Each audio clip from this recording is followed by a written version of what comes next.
66 केवी सयाजीपुरा sub station का लोकार्पण समारोह आज आयोजित हुआ, जिस दौरान वडोदरा के मेयर पिंकीबेन सोनी, विधायक मनीषाबेन वकील, म्युनिसिपल कमिश्नर अरुण महेश बाबू समेत के पदाधिकारियों की मौजूदगी वहां पर दर्ज की गई।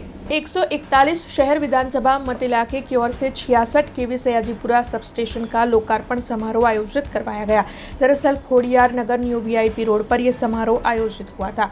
Gujarat energy transmission corporation limited यानी कि जेटको की ओर से इस प्रोजेक्ट को लॉन्च किया गया है। तब आपको बता दें कि इस दौरान मेयर पिंकीबेन सोनी, विधायक मनीषाबेन वकील, म्युनिसिपल कमिश्नर अरुण महेश बाबू समेत के अग्रणियों की मौजूदगी दर्ज की गई। तब आपको ये जानकारी भी दे दें कि इस कार्यक्रम की शुरुआत होते ही उपस्थित पदाधिकारियों का मोमेंटो देकर सम्मान किया गया था, जिसके बाद लोकार्पण समारोह के तहत 66 केवी सयाजीपुरा सब स्टेशन का लोकार्पण विधि विधान से करवाया गया था।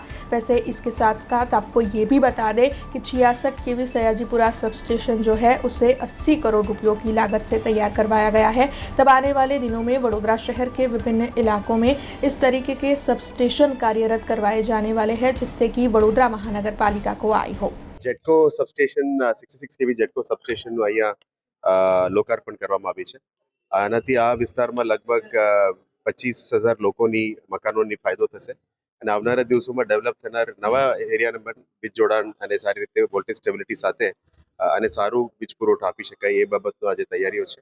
વડોદરા મહાનગરપાલિકા દ્વારા જેટકોની જે પણ વીજ પુરવઠો માટે અને રાજ્ય સરકારના વીજ પુરવઠા માટે જે પણ જરૂરિયાતો છે અમે વહેલા તકે પૂરું કરીશું. આજે અહીંયા કર્યું છે, હવે હરણી અને બાપોદનું પણ બધું લાઇનઅપમાં છે, પછી અકોટા અને આંકોડિયાનું પણ લાઇનઅપમાં છે, જેથી કરીને કોર્પોરેશનનું પણ આવક થાય અને અહીંયાનું વડોદરાના સિટીના જનતા માટે પણ સારી રીતે વીજ પુરવઠો આપી શકાય એ બાબતની તૈયારી છે. આજના કાર્યક્રમને સફળ બનાવનાર જેટકોના આયોજક, જેટકોના એમડી અને એમની ટીમ અમને અભિનંદન પાઠવીએ છીએ. શહેર વિધાનસભામાં ખાસ કરીને પૂર્વ વિસ્તારમાં લાઇટની ખૂબ સમસ્યા હોતી હતી અને એના લીધે જ આ વિસ્તારમાં એક સબસ્ટેશનનું પ્લાનિંગ કરવામાં આવ્યું.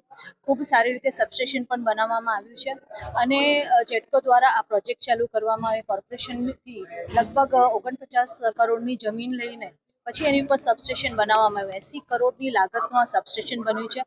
હાલમાં અત્યારમાં 20,000 લોકોનો ફાયદો થઈ રહ્યો છે. આવનાર દિવસમાં લગભગ 55,000 થી 60,000 લોકોનો આનો ફાયદો થશે અને જે લાઇટો જતી હતી, ઇક્વિપમેન્ટ્સ બગડી જતા હતા લાઇટના લોડના લીધે, હવે એમાંથી મુક્તિ મળશે. સાથે જ આ વિસ્તારમાં જ્યારે ડેવલપમેન્ટ વધી રહ્યું છે ત્યારે એક હરણી ખાતે પણ સબસ્ટેશનની માંગણી કરી છે 66 કેવીની, અને ત્યાં પણ જે લાઇટનો લોડ બહુ આવે છે ઇલેક્ટ્રિસિટી, એના લીધે એનો પણ નિકાલ થશે.